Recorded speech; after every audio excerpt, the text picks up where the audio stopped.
So we are officially live. Good evening, community, friends, and family. We are super excited to be back for another Candid Crucial Community Conversation and our final interview with the runoff candidates for mayor of Cambridge.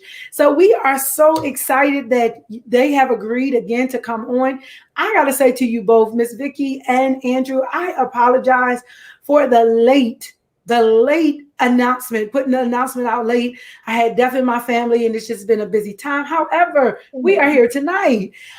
So it's just amazing to be here. I thank you both again for just agreeing to do this interview, for agreeing to come on tonight. So, I mean, the people are coming in pretty rapidly.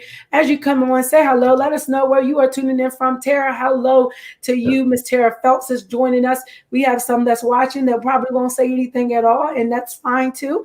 But for those that have or do not know, I am your host, Shay Speaks. We'll be moderating this discussion tonight. All of the questions that will be asked were submitted from you, our community. And if you have additional questions, please feel free to put them in the comments. I can't make any promises that we'll get to them tonight. However, we will definitely try to get to as many of the questions as we can. Miss LaShawn Foster is watching tonight as well. So at this time, I'm going to give you both an opportunity to introduce yourself for those that did not vote in the primary and they have not seen all of your 50,000 yard signs throughout the city of Cambridge, and they may not know who you are. Miss Vicky, we'll start with you, and then Andrew, right after Miss Vicky, we'll let you take it on over. Thank you. Good afternoon. Good evening, Shay. Thank you for an opportunity to be part of this discussion. For those who don't know me, my name is Victoria Jackson-Stanley. Vicky Stanley is what I like to be called. And I've had the honor of being mayor of the beautiful city of Cambridge since 2008. I'm a native of Cambridge, Maryland. My mom, my dad, family, all are from Cambridge. Graduate of Cambridge High School, Salisbury State University now, as well as Howard University. I've been a compassionate advocate for the city of Cambridge and for my community for many, many years. Getting involved with the community is nothing new for me. I remember driving people to the polls to vote back when I was 16 and wasn't even able to vote myself. But telling you a little bit about me, I'm the mayor. I enjoy being the mayor of Cambridge. But on a personal note, I'm a person who has passion for my community. I'm rather stubborn, if you will. I have perseverance for the long term. I'm a steady person. I'm mature. And believe it or not, I'm kind of shy and humble about all the work that I've done here in the city of Cambridge. I've been told that because of my leadership here in Cambridge with all these years, we are much better than where we were when I first took office in 2008. I'm the person that has energy for the job. I have a vision for the city of Cambridge, and I have the tenacity to stick to itness to really make sure the job gets done. I'm respected throughout the community, maybe I should say throughout the state and throughout the area for my leadership. I'm not a woman who mixes words. I say what I mean, and I mean what I say. I have been called out and endorsed by various people who have the decision-making responsibilities here in the state of Maryland. Just to name a few, I got an endorsement from Senator Ben Cardin just the other day for my leadership, for my tenacity here in the city of Cambridge, for setting as the example of working through the community with the community. I'm a social worker by trade, so I'm a compassionate person. I care about our community, and I'm known to listen and to provide feedback and to really put myself in any effort. I can say that I'm a team player. Being the native daughter of Cambridge, Maryland, I have a love for my community that transcends all disappointments and all attackers and all critics of my particular style. My style is to get involved, to get my hands dirty in order to work for the betterment of my community. There are many projects that I will hopefully have a chance to talk about, but my major message to you today is Vicky Stanley for mayor. I'm willing to continue to work and do the work of this community for the betterment of our community. Thank you. Thank you. Andrew, take it on over. All right, Shay. Thanks, first off, for having me and the mayor back on tonight. I think these discussions have been a really excellent way across the board to get the word out about the candidates, especially in a year like 2020 with all the restrictions we've had from COVID-19.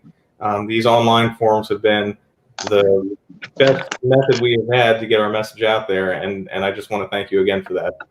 So, as you guys know, I'm Andrew Bradshaw, and I'm running for mayor of Cambridge. Campaigning for this office has been an eye-opening experience. I've walked streets I'd only ever previously driven down, and I've met and talked to people in the city I might not have otherwise gotten to know. When you're out campaigning, you set out to learn what the government that you're running for is doing well and where the failures continue to occur.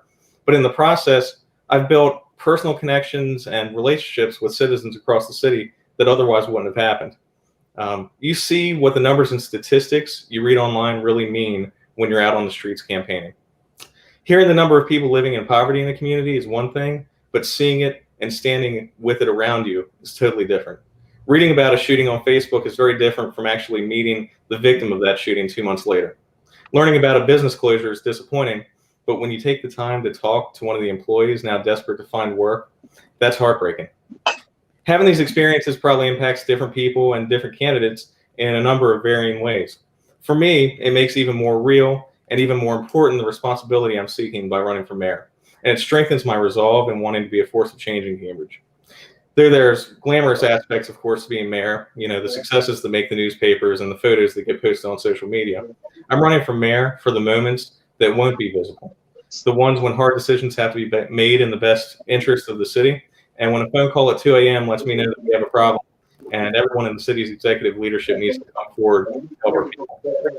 Over the past month, our city's been plagued by violence and death, while citizens have been evicted and displaced from their homes. Yet Cambridge has untold potential, and my goal is to work toward our city's growth and transformation. As we move forward, we have to restore hope for the people of Cambridge. Hope through improved housing, through safer neighborhoods, through additional new business investment, and through a renewed feeling of community throughout the city. Armed with that renewed sense of hope, our city will progress, and again will be able to take its place as the crown jewel of the Chesapeake and as the Queen City of the Shore, terms that were first bestowed on the city decades ago. Thanks, Shane. Thank you both.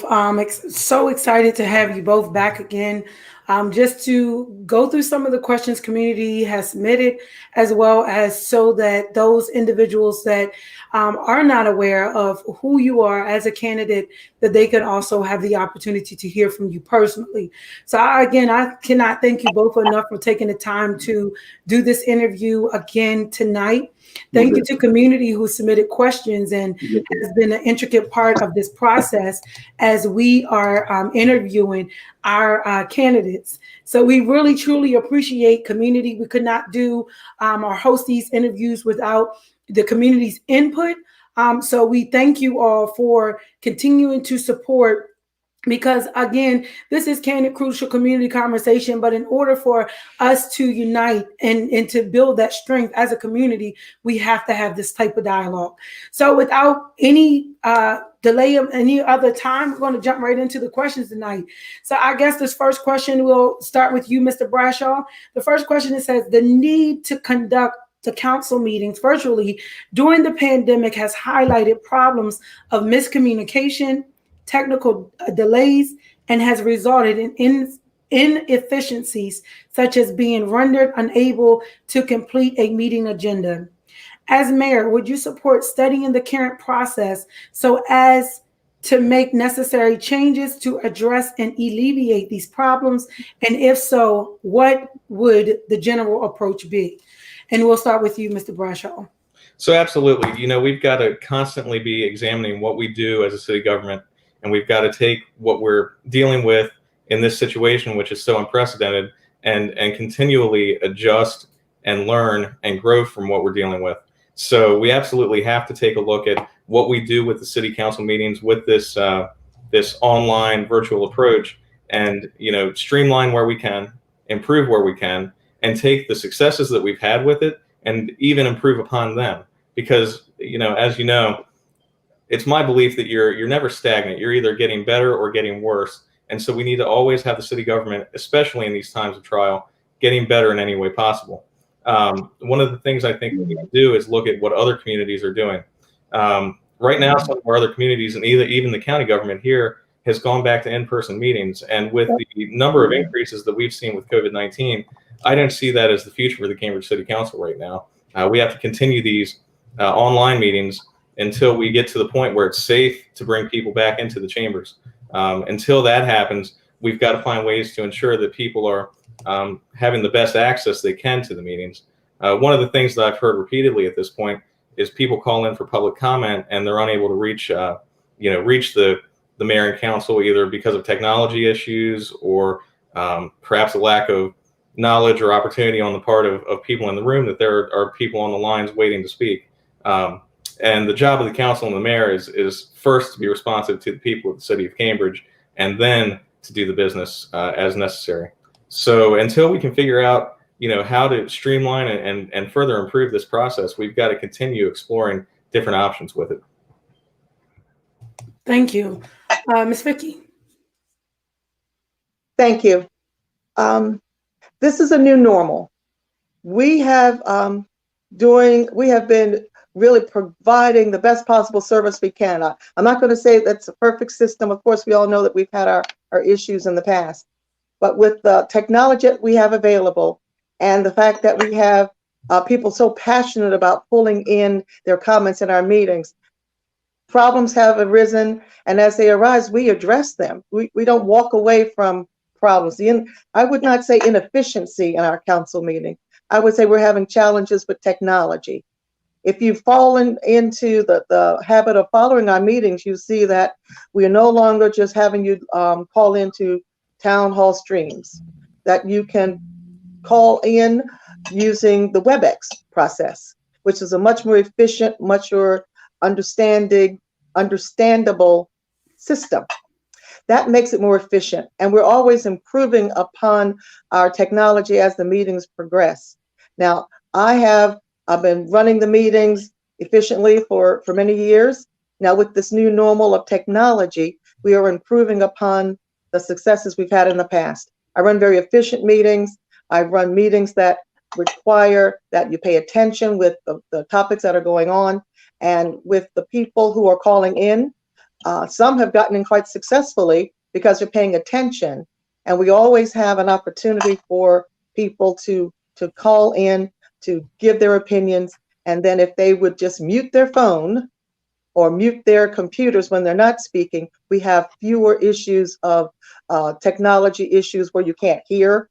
I have to say, my husband is here with me now, and he's so excited about supporting me. He keeps saying things that Ms. Shea has to mute him. So forgive me if I make it a little personal, but that's the bottom line. The bottom line is people are excited about what's going on. The council meetings are conducted professionally, efficiently, and with the new normal of technology really running the show of how things work, we're improving upon our system every time we meet. And I'm really proud of our IT guy who's doing a yeoman's job in a difficult situation, but we are getting better, and the conduct of the council meetings will only improve as technology improves. And we're spending a lot of time getting things done. And I appreciate the fact that you gave me that question. That's one of the issues that we get all the time. Thank you, Ms. Vicki. So I guess I'm going to keep you off mute because we'll start with you with the next question. It says, how will a restorative city look under your leadership, and how will you use restorative practices to resolve interpersonal conflict between leaders to maintain collaborative relationships? Wow, great question. A restorative city is always the goal of every elected official, having our community work together to move forward in the various plans that we have developed as a community, as a team. We have a very diverse community, and pulling the leaders together under the city council has always been the goal of at least myself as the mayor. We work with the council to take our vision. It's our vision to restore our community to the wonderful progressive community we've always been. We've had our issues and we have our agreements and we have our disappointments. But the goal for the future is to take those issues, those challenges, those passions, if you will, and take the vision that we as a community have presented. We have lots of issues that our community have presented to us to address and to restore our community to its rightful place of leadership. The leaders of our community, the elected officials who will be coming on board in January of this year, must remember that sometimes you'll be disagreeing on a topic, but not to be disagreeable and sort of take your ball and move on to another game. We have got to work together as a team, and leadership involves teamwork.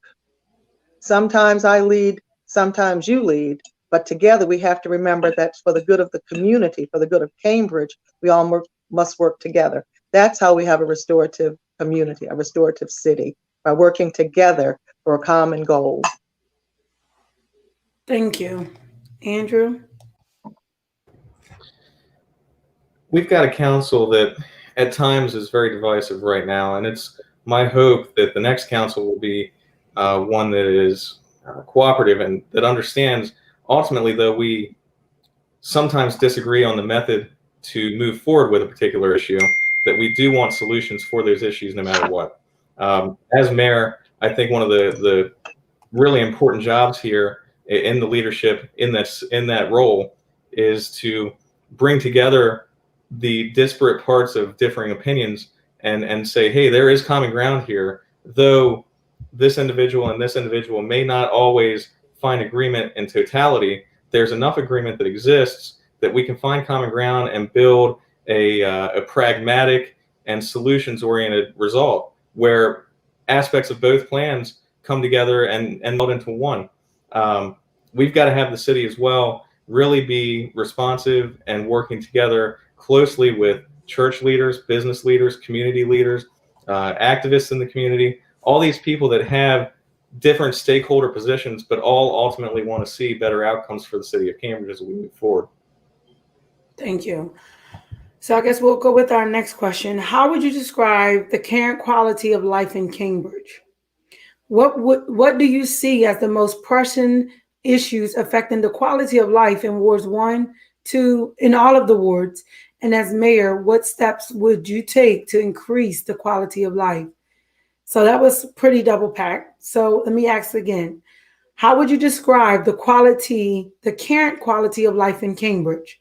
What do you see as the most pressing issues affecting the quality of life in all of the various wards? And as mayor, what steps would you take to increase the quality of life for the city of Cambridge overall? Andrew.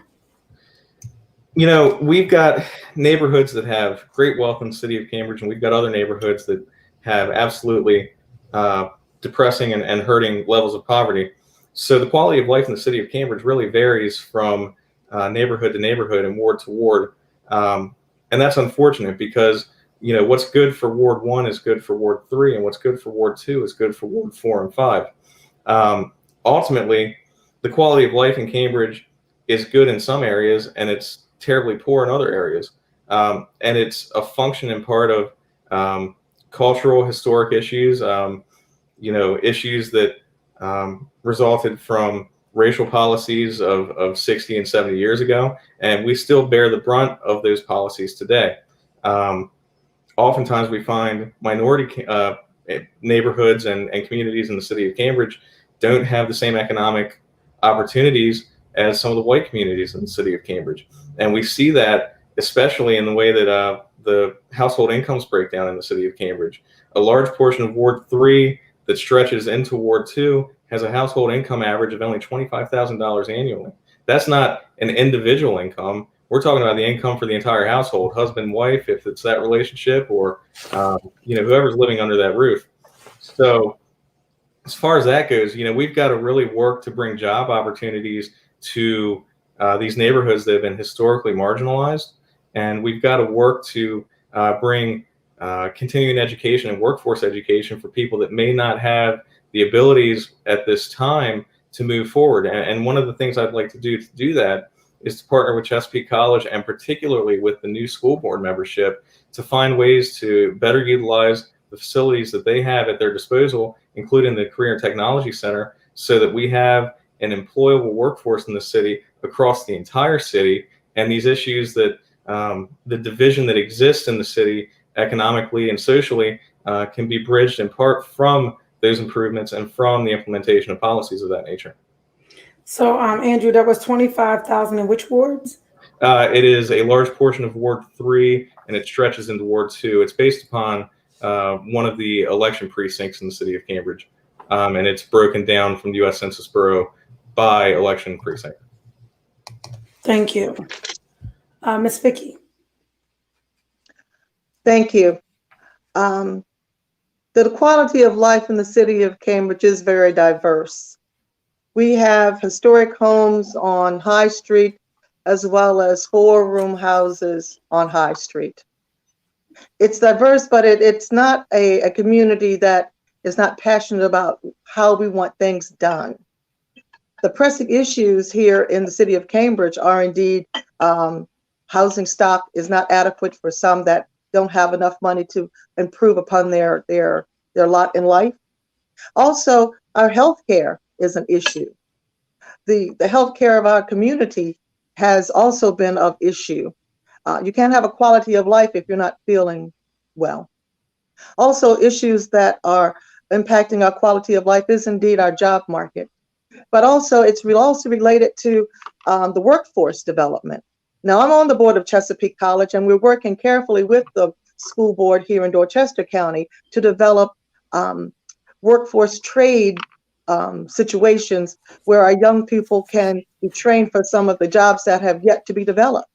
We can look at jobs that are currently available, but as we prepare for the future, our quality of life will change when our income changes, and our income will change when we are prepared for jobs that are coming down the pipe. Now, what I have done, one thing I also don't want to forget to say is our quality of life also deals with public safety. If you feel safe in your community, you will feel proud to be part of that community and work with the community to improve your neighborhood. I get all the time that Cambridge is business. This is a business, but Cambridge does business. We are not a business. We do business. Cambridge is a community of people who live here and deserve all of the good things that we all have a right to have. A decent job, good housing, good education, recreation for their children and for themselves. Adults also need recreation. One of the things I have, not one, but many of the things I've been working on has been to raise money to really improve upon some of the brick and mortar facilities that we have here in Cambridge to improve the morale of people. We're going to get back to a good economy, hopefully very soon. That's one of the things that no one can control, not even a very aggressive, progressive thinking mayor. The community that we live in is diverse. We have our own taste in wanting things done efficiently. And as mayor, it's my job to look at how we can mesh your rights as citizens with the quality of life we all want, and then plan for the future. The future is right. The future is now. And if we really look at the resources that we have available to us and build upon that, you'll see that the housing stock will improve, and there's a plan for that.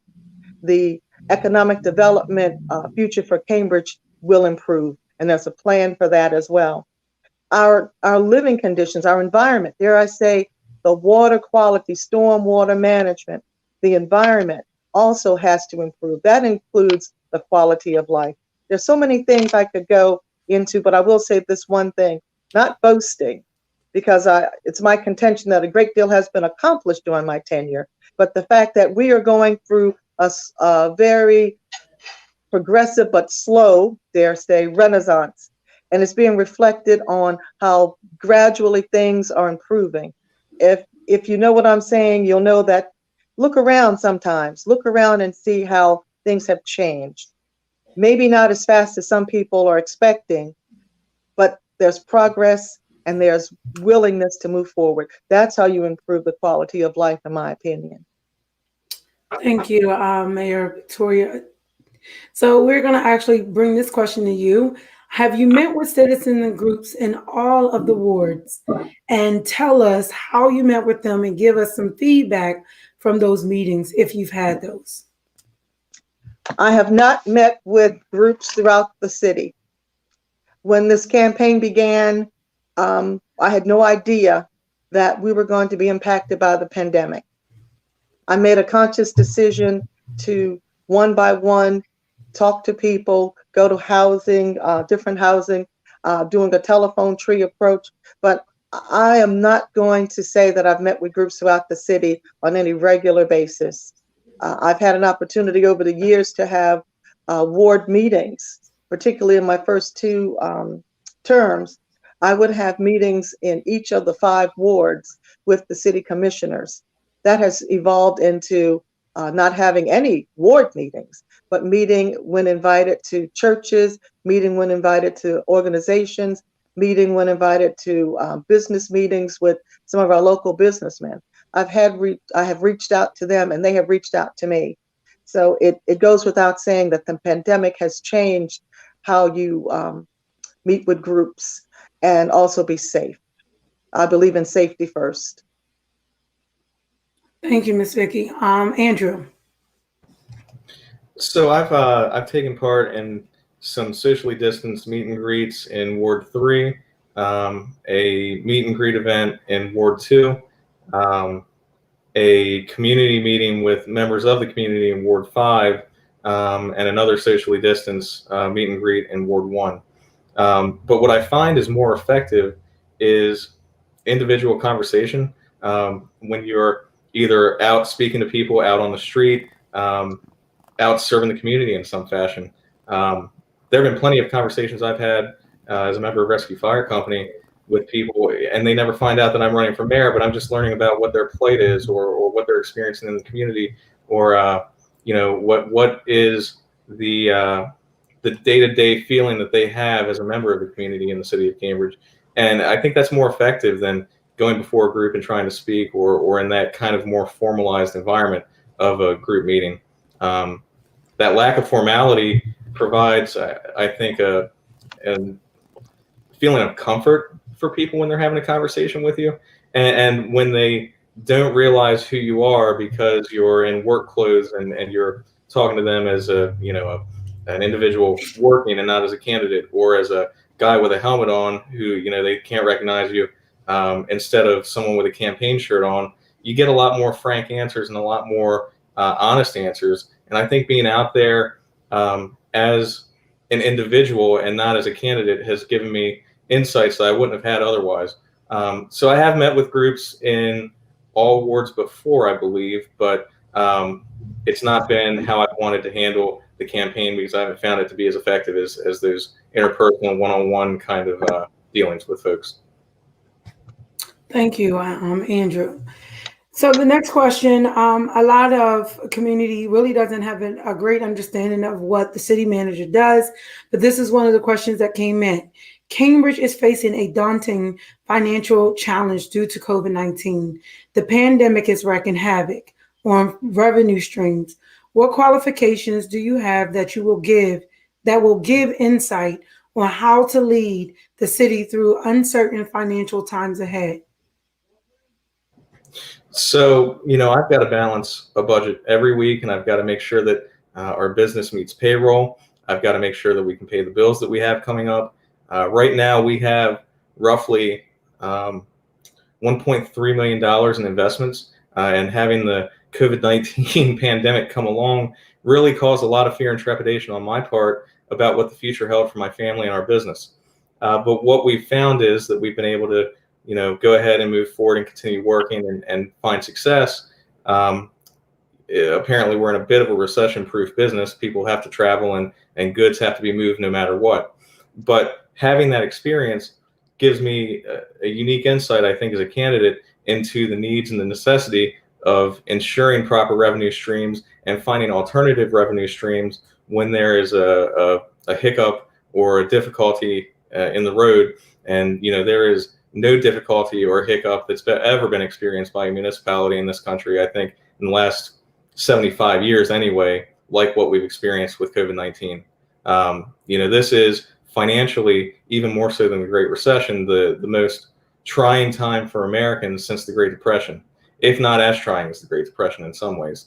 But having that kind of insight and that unique experience in the financial sector, in the business world, does provide insight and ideas that might not otherwise exist with regard to how to move forward and how to find ways to create savings, as well as finding ways to more easily or more effectively use the revenues that we are receiving.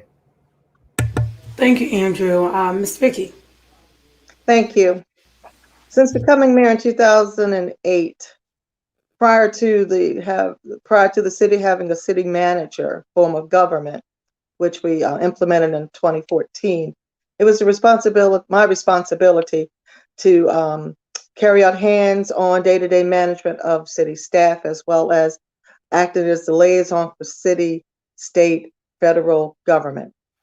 Now, in 2009, a year or so after I became mayor, I was the one that faced the worst financial situation in the history of our city. The economy had exploded, my word, and we were faced with making very difficult decisions on how to keep the city government open. At that time, we had to reduce staff. We implemented furloughs. We implemented layoffs. At one point, we had to, with the help of my administrative staff at the time, we had to borrow money from the bank to pay the salary. So I know about the challenges that faces a city during this type of situation. The city manager and I work very closely together now, but I can tell you, I was at the forefront in formulating and administering the budget of the city of Cambridge for many years before 2014.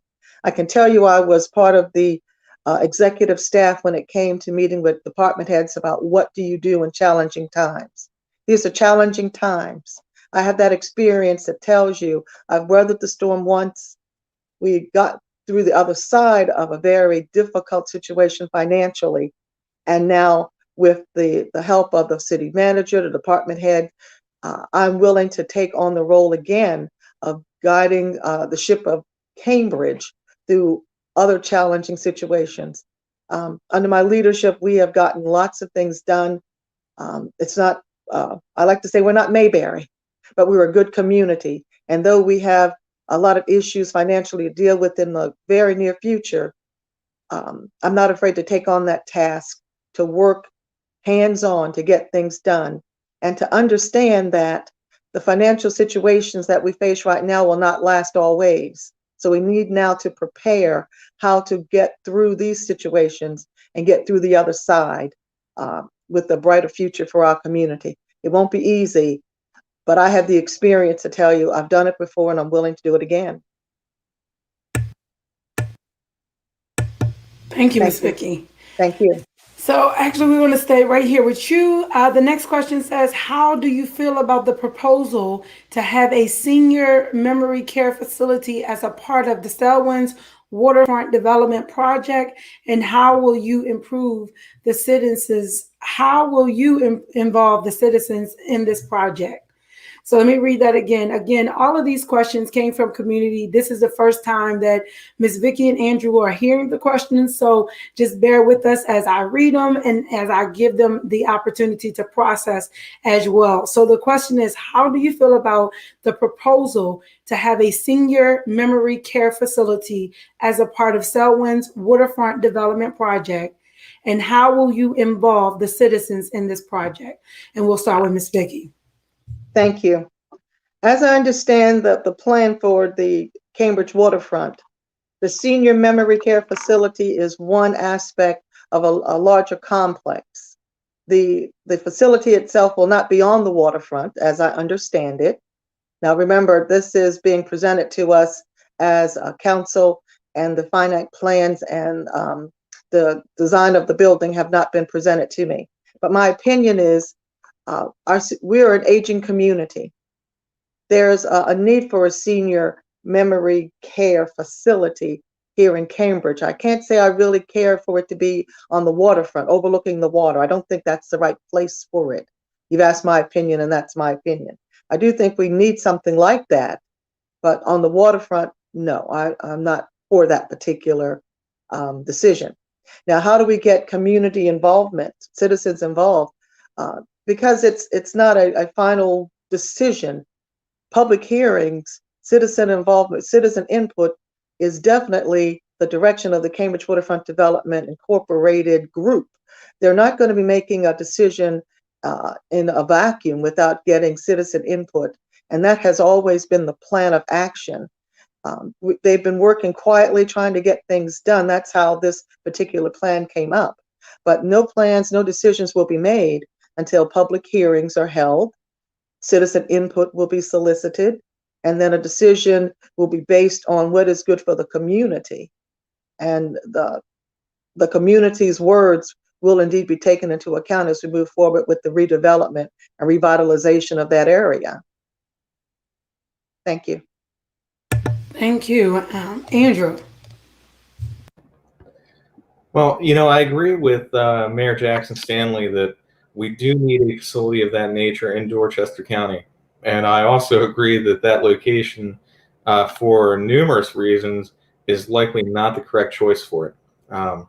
We have areas that are much better suited, not only economically, but also because, frankly, for the safety of the individuals that are being housed at these facilities. If they're long-term memory care facilities, these are at times Alzheimer's patients, and we need to be concerned about placing people that have these kinds of long-term dementia issues in areas where they may find danger. You're near a highway, you're next to a body of water.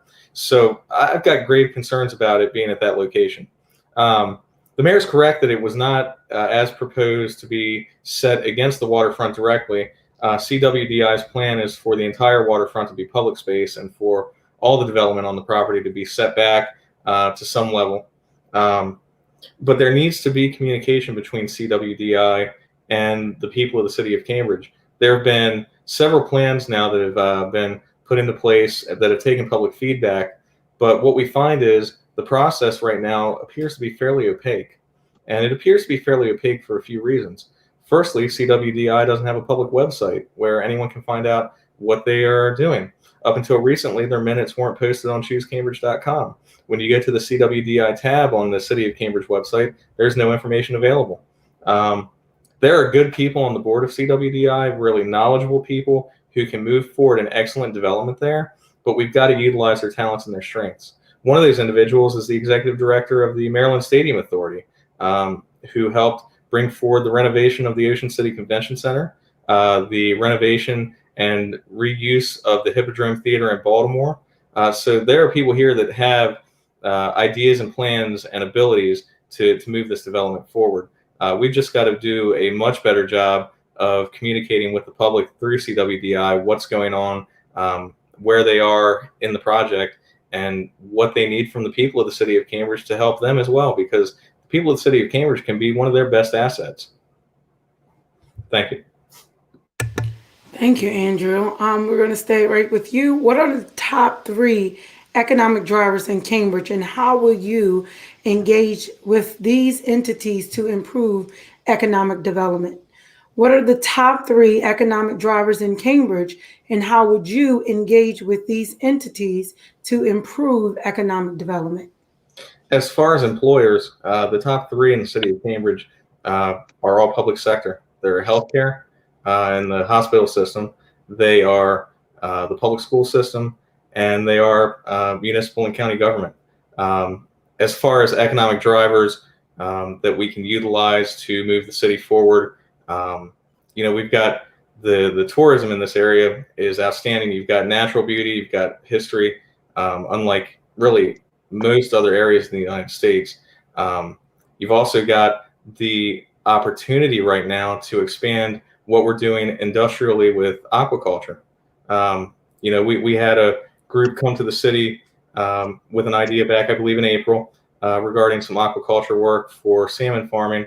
There are some real questions about what salmon farming does environmentally The plan that they put in place had an endorsement from the Chesapeake Bay Foundation and some other groups. So it appears that what they're doing would be agreeable. They went to the county. There was an issue with the property that they had selected to build upon, but we need to continue moving forward, trying to find, aquaculture and industrial companies like that can be good employers for the city of Cambridge. And finally, we've got to look at the current employers that we have industrially, in kind of the hospitality industry as well, and in the service industries, and continue to support them and allow growth, whether that be allowing the Hyatt to continue to grow in some fashions and supporting that, whether that be downtown business, the tourism industry yet again. But there's opportunity here for us to grow throughout the community, to give us good, excellent, high-paying jobs. Thank you, Andrew. Miss Vicky. Thank you. In my opinion, the three top economic development drivers for the community include government of all levels, state government like the social services, the health department, the city of Cambridge, as well as Dorchester County government. In addition to that, I believe that Delmarva Community Service is a major driver economically.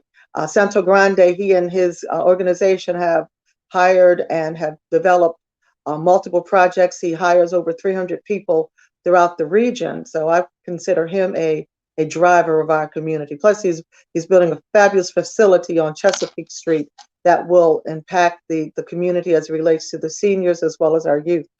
Tourism is another division of economic improvement. We are a community that is now a destination. We have made a lot of publicity available to the other areas in the region: Baltimore, Washington, Delaware, New York, Philadelphia, Virginia, looking at Cambridge as a destination site, the Hyatt being a massive partner with that. Of course, this is all prior pandemic. I always have to not be too Pollyanna about my answer, but the bottom line is still tourism will be a major driver for our economic future. We're going to utilize the water as one of the magnets for our community and really tout the beauty of Cambridge, Dorchester County, and the impact that it has on our community with jobs as well. We also have some growing retail. People are investing in our community right now. I've gone past 3, I know, but how I plan to engage and continue to engage is to meet with those who are interested in our community. Mr. Bradshaw talked about the companies that were involved with the salmon aquaculture. I met with them earlier in this year, and really, hopefully, I sold them on the idea of Dorchester County. They were interested in Dorchester County. There were some good, bad, up, down issues that we had to deal with as it related to their plans. But that was also one of the things that I felt was a mover and shaker type approach in getting businesses here in our community. The retail, I don't want to name names, but I'll say the redevelopment at the old Kmart site where the hospital is now being developed. That was a decision that I made as the mayor to help the hospital move to that site and to work with the developer to not just have the hospital there, but the fast food joints along. It may not seem like a lot of big money jobs, but there are jobs, there are good, decent jobs for people to at least get a step up. And the developer of that project is now working to redevelop retail close to the Walmart. Those are all economic development as it relates to retail that mesh together with the whole community. And dare I say, the downtown district, we have boutique restaurants, boutique stores downtown. Economic drivers can also be viewed as small business, and small businesses also are the lifeblood of our community. So not to overlook the impact of small business on our community would be inappropriate. Therefore, I'm going to talk about the economic impact of small businesses in our community. Cambridge is a destination. It is my job as mayor to continue ringing the bell saying, look at Cambridge, wow, what's going on in Cambridge? That's how we grow business. The private sector will bring jobs to our area once they recognize that we are a marketable, acceptable community for them to grow their business. And again, with the workforce, we've got to have workforce, people ready to work when those jobs come to our community. Thank you, Ms. Vicki. So we've heard, and we're working through these questions really good tonight. And the next question is one that, something I'm very passionate about, and the community is still asking this question. We know that Dorchester County is known for our history. We know that Dorchester County in the past, even up to present day, still we are facing some major issues as we still are racially divided. So the question that community asks, how will you heal? How will you help to heal race relations, including requiring race equity training for Cambridge City employees, and inviting the city council and mayor to do the same as an opportunity to encourage candid community dialogue about how we can all move forward together? Let me read it again. How will you help heal race relationships, including requiring racial equity training for the Cambridge City employees, and inviting the City of Cambridge Council and Mayor to do the same as an opportunity to encourage candid community dialogue about how we can all move forward together? So I think we started with Mr. Bradshaw last question. Ms. Vicki. Wow, such a question. May I take a point of personal privilege? Can you see this? You maybe can't see this. Yes, we can. This is a picture of Cambridge, Maryland in 1963. During the height of our racial divide, the civil unrest. I was a little girl during that time, and it impacted me significantly because the picture of that black man you see was my father, Fred Jackson. And he taught me that it's not about the color of your skin, it's how people treat you. Now, to answer your very straight question, we have a very, very diverse community here in Cambridge. And I'm very passionate about this too, Shay. First of all, let me say that our city police department are mandated to have cultural diversity training.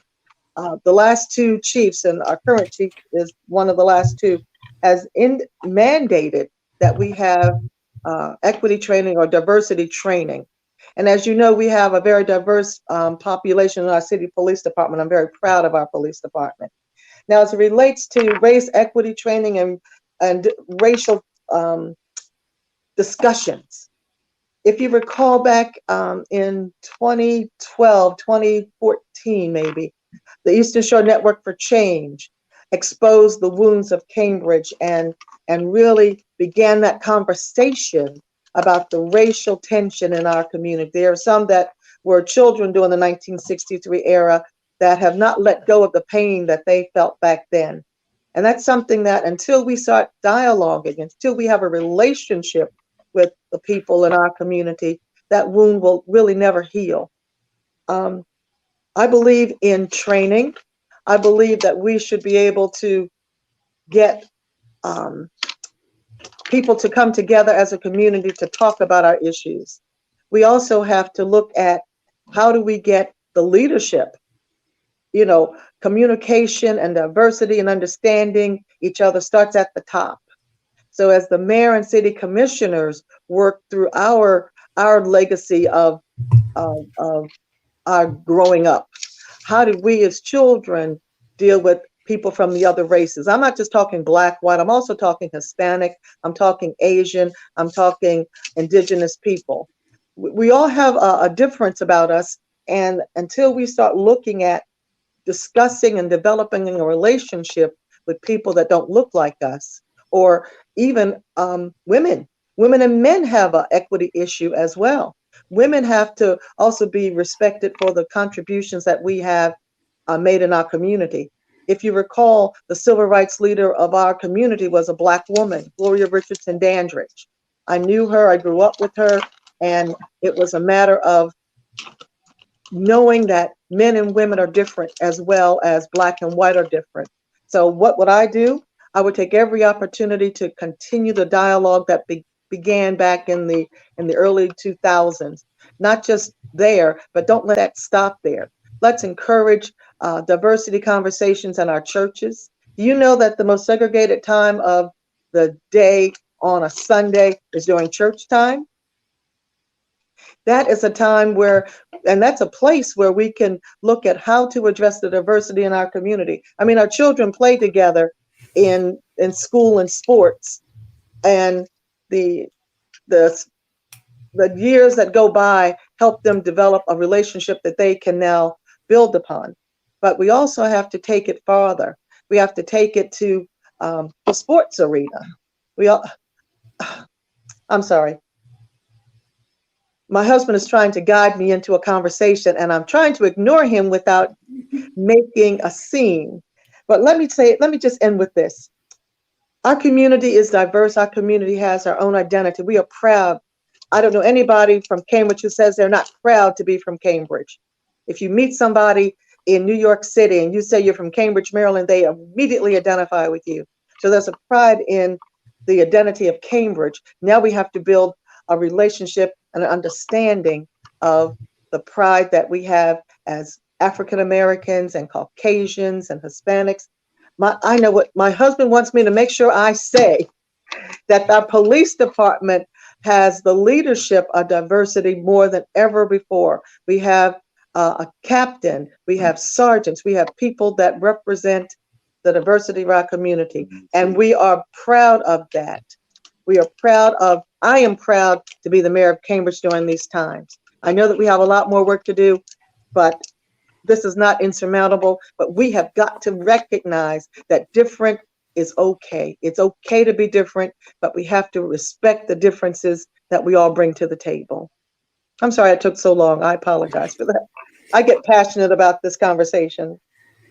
It's definitely one worth being passionate about, for sure. Andrew. Thank you, Miss Vicky. Thank you. You know, this is one of the biggest issues I think that continues to face the city of Cambridge. There's a lot of distrust and I think fear when we talk about race in the city of Cambridge, and we need to find ways to bridge that gap. You know, we're in a time where economically, nationwide, things had been going very well for a decade. We'd been in a time where race relations through the 90s and through the 2000s had improved greatly from what we had seen, over the course of the 1960s as we went through the many tribulations and trials as a country that we faced, and even through the 1970s and into the 1980s. But Cambridge is a place where there's still distrust, and the distrust is built upon a number of things. And until we can sit down and openly and honestly have these conversations, I'm not sure how we find solutions to these issues in the city of Cambridge. So that's one of the first things that I want to do if I'm elected mayor, is to sit down and bring community leaders in the Black community and in the white community and in the Hispanic community and in the Asian community together so that we can have these conversations. We can find the common ground. It's one of the common threads of my campaign. Find the common ground. We're not as different or as divided as we think we are. Come together. And so that's one of the first things I want to do. We have to ensure that our city government reflects the city as well. And where we see the most, I think, interaction between the citizens and the people of the city of Cambridge on a day-to-day basis, for good and for bad, is between Cambridge police and the citizenry. And, that's if it's a call for service, if that's, an officer that's taking lunch somewhere. It's not always a bad situation when someone comes in contact with a police officer, but they are the most visible representatives of the city of Cambridge on the street day in and day out. And I think that there has been an effort to improve the racial makeup of Cambridge police and to ensure that it's reflective of the community in the city of Cambridge. But we're still at a point where only about 21% of officers are minority in the city of Cambridge, in a city that is 68% minority. So, to have that discussion, I'm sorry, 58% minority, to have that discussion, we've got to move things forward, and we've got to do a good job as well of recruiting officers who understand the issues that exist within the city of Cambridge. We need officers who are Cambridge people, because Cambridge is a unique town with unique issues and with a unique culture. And oftentimes officers come here, don't really understand the city of Cambridge, and move on to other agencies. So whether it be through recruitment and retention of locally born individuals who want to serve their community, when it comes to Cambridge Police, that's what we have to be doing. We have military recruiters in the high school, college recruiters. Maybe we need to start expanding what we're doing to recruit individuals who will become police officers for the city of Cambridge and will police the city in which they live, in which they grew up, and in which they know the people. Shay, I apologize, Andrew. May I just add one more thing to what I wanted to say, but I was interrupted. One of the first things I will do as mayor, if reelected, will be to resurrect the Human Relations Commission that we had back in the early 2000s. Each commissioner will be asked to send 2 representatives from their area to really look at the racial issues and the racial format of our community and how we can improve upon that. I apologize for not getting out there. I had it down, but I got distracted. But the Human Relations Commission will be reinstituted in the city of Cambridge. Thank you both so much. We are coming down on our time. I have to tell you that topic alone is one that I'm very passionate about. I mean, I have sit and have grown very frustrated at times when we have heard that there's going to be events on Race Street. The same weekend, there's events on Pine Street. So it then puts the community in a position where it's like, do I go to Pine Street or do I go to Race Street? So that there was, definitely something that gets me. I know we talk about the balance in law enforcement, but when I'm thinking community, I'm thinking as a whole, right? Even the divide from race and Pine, finding out through these conversations that Pine Street is a part of Cambridge Main Street, and really not knowing what that if there is a working relationship, and if there is not, why not? So it's definitely something that we have to get into. And I have to be honest, this platform actually originated from, of course, the heightened national attention that we were seeing that was happening all over the globe after George Floyd's death. And I'm all about protesting, but what happens when the protesting stops? I'm sick of attending trainings and doing all of these things to check off a box to say, oh, I've done it.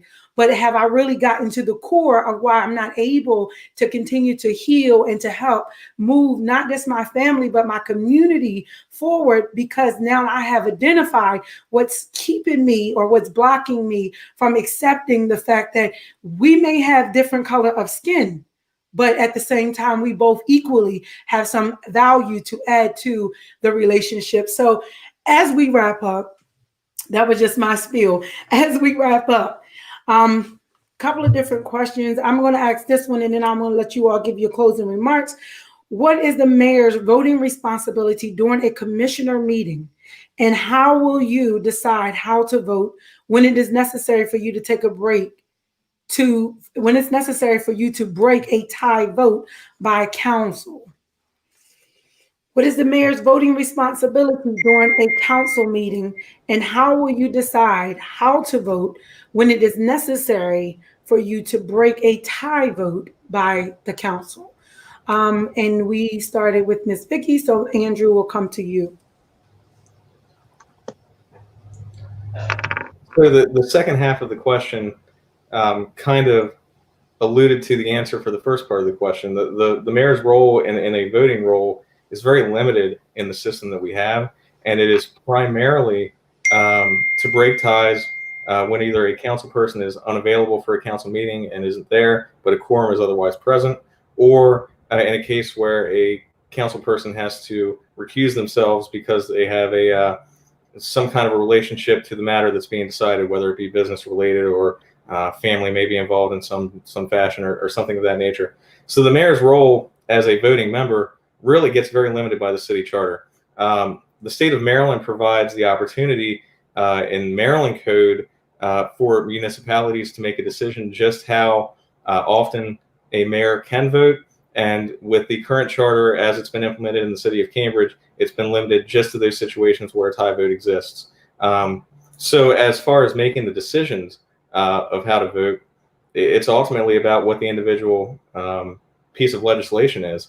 If it's something that is what's best for the city of Cambridge as a whole, you have to vote in the affirmative. If you find through your role as mayor and an elected official in the city of Cambridge that the piece of legislation will be in some ways detrimental to the city, then of course you have to vote against it. You can't vote as a surrogate for the individual that's had to recuse themselves, of course, because in that case, they may as well be in on the vote. Thank you, Andrew. Ms. Vicky. Okay, yes. In addition to the mayor having the opportunity to vote in case of a tie, the mayor also has an opportunity to vote in the decision of hiring the city manager and department heads. Sometimes you're required to have 4 votes for that particular function, and the mayor is given that opportunity to vote. So the mayor gets a chance to vote for the city manager specifically. And how I decide when necessary to vote, if indeed there is a tie, the answer I've always judged myself by is it good for the Cambridge, and will it be the vote that I can look the next guy in the eye and say, this is why I voted, and tell the truth about, this is how I felt, this is what I thought. I read everything that is brought before me.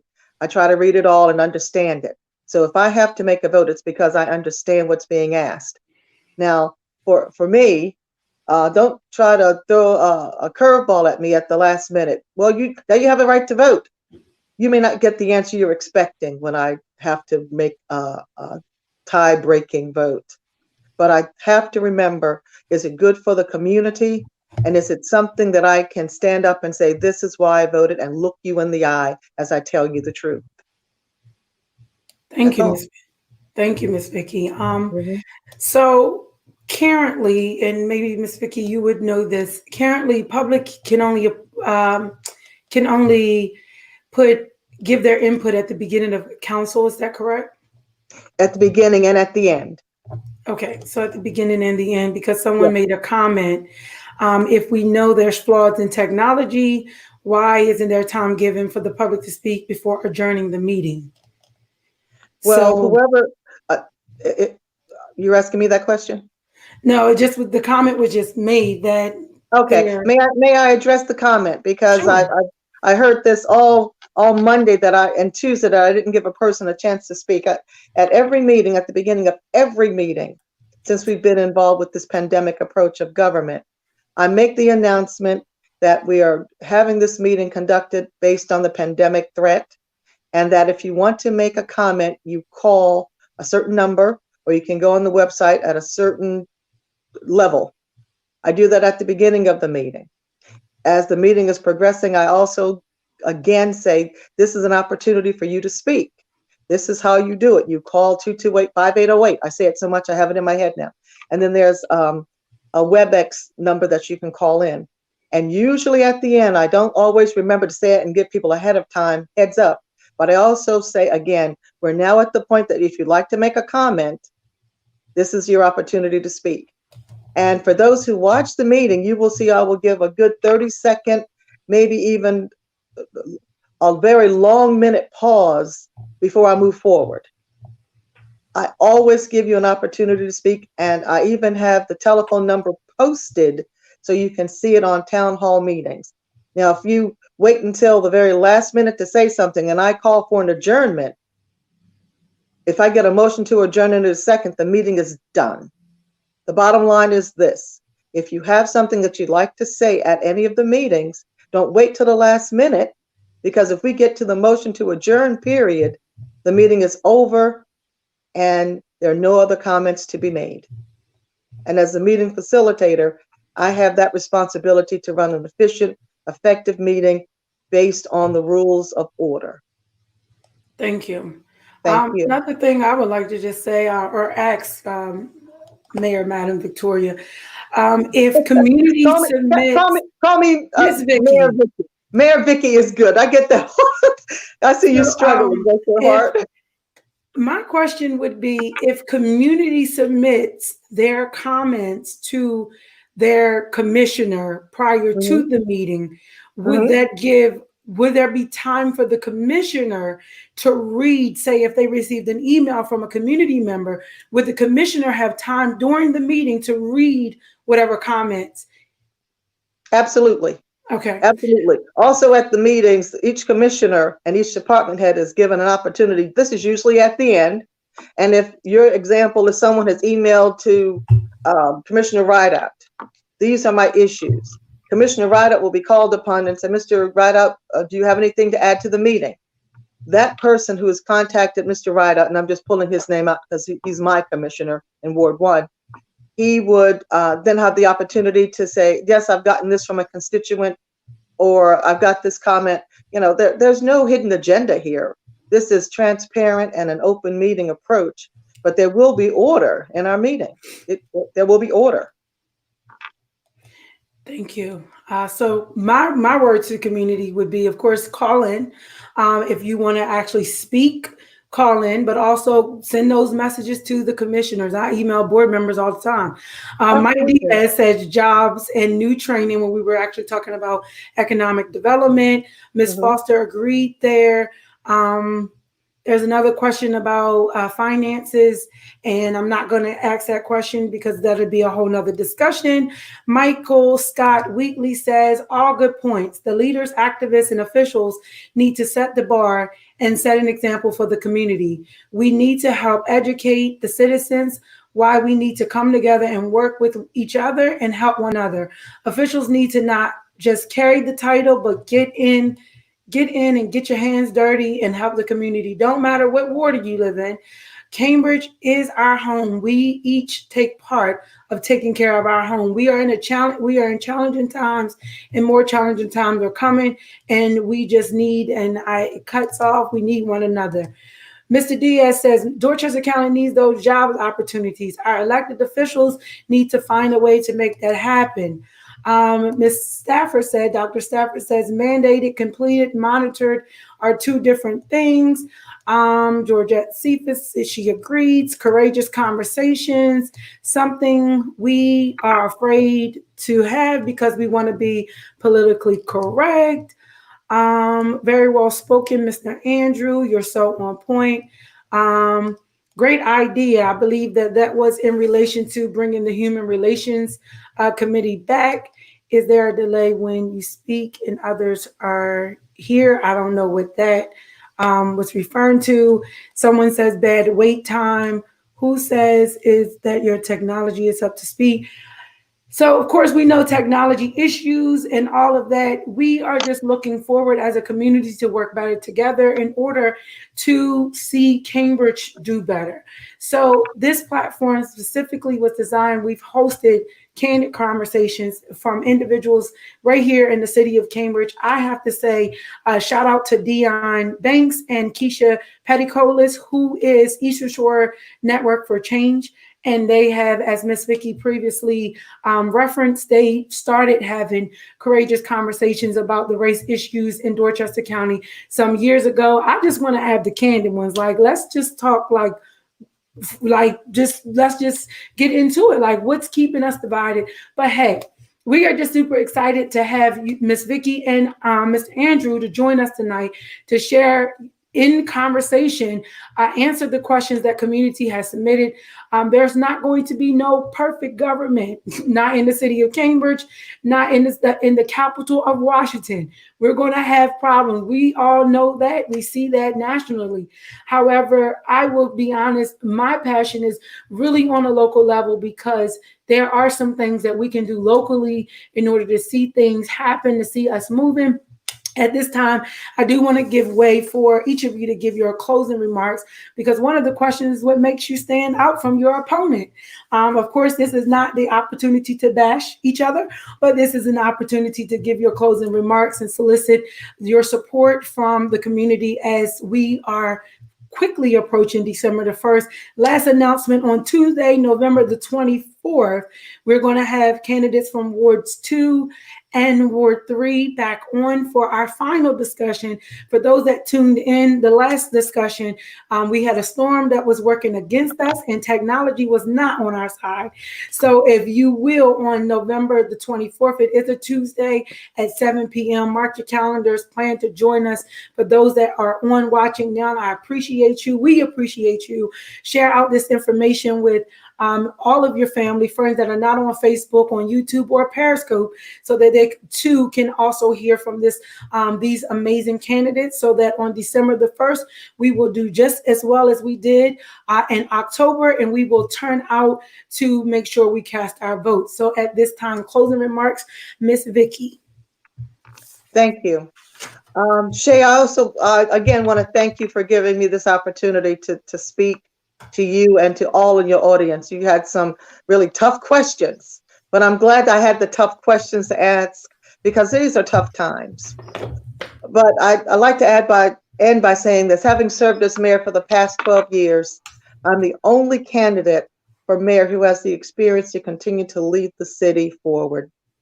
I'm best suited to be the mayor because I have a proven record of creating and maintaining relationships that are vital in securing the support necessary to improve our city. I have the respect of lawmakers in Annapolis and Washington and know how to work with them for the betterment of our city. I'm always prepared, I understand, and I want to be the next mayor because I understand how government works. I'm not afraid to get my hands dirty and getting that work done. And I appreciate everyone's part in making Cambridge a better community. I ask for your support. Fill out the mail-in ballots either now or before December 1st for Victoria Jackson-Stanley Mayor. Thank you.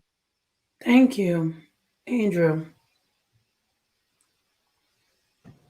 Shay, I also want to thank you for having both myself and Mayor Jackson-Stanley on tonight.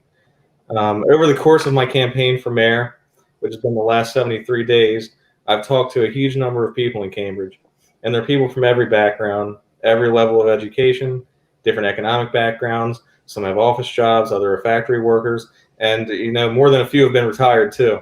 And we've not always agreed when we've talked about what the biggest issues facing the city are, but we nearly always found that working to renew a sense of hope for Cambridge and for the future here was key in moving the city forward. This election's provided the first steps towards a renewed hope for our city, with a new enthusiastic group of people running for the council and for mayor. These candidates, those that have won their seats, and those now facing one another in this runoff election, have all brought individual experiences and unique perspectives forward. No matter who finds victory on December 1st, we as citizens in Cambridge and as elected leaders in the city have to come together and build the future we want for our families, our neighbors, our friends, and our community as a whole. Every candidate's identified similar issues facing Cambridge, and though we've not always agreed in our discussions how to best solve those issues, we know there's common ground on which we can build toward a bright future for our city. I've talked at length about being a mayor for all of Cambridge, for every neighborhood, and all the citizens, and I know I can do it. I've seen the best Cambridge has to offer when we come together in celebration, and I've seen us when we're grieving. I've been on Greenwood Avenue at 2 o'clock in the afternoon changing a tire for someone's grandmother, and also at 2 a.m. assisting paramedics as they save a life. I've been downtown on a Friday night at 9 finishing up a dinner at a local restaurant, and then on Saturday morning at 7 a.m. decorating the old city hall for Christmas. I want to be the mayor that brings the councilmen and women together, that bridges the divides in their opinions and beliefs, and finds solutions by which all our city can grow and benefit. It's not just my hope, but my expectation I'll be a driving force for this next council to operate with the decorum and respect the citizens of Cambridge deserve, and also that the elected officials need to build a bright future for our city. My campaign slogan's been the bridge to Cambridge's future.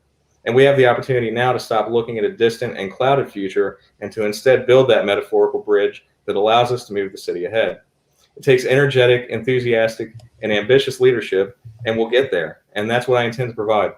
When Cambridge is in need, I'll be there. And when opportunity approaches for our city and its people, I'll be there with our council, with our business owners, with the preachers, with our community leaders, and with our citizens to bring progress, change, and confidence where Cambridge has, up until now, seen stagnation and doubt.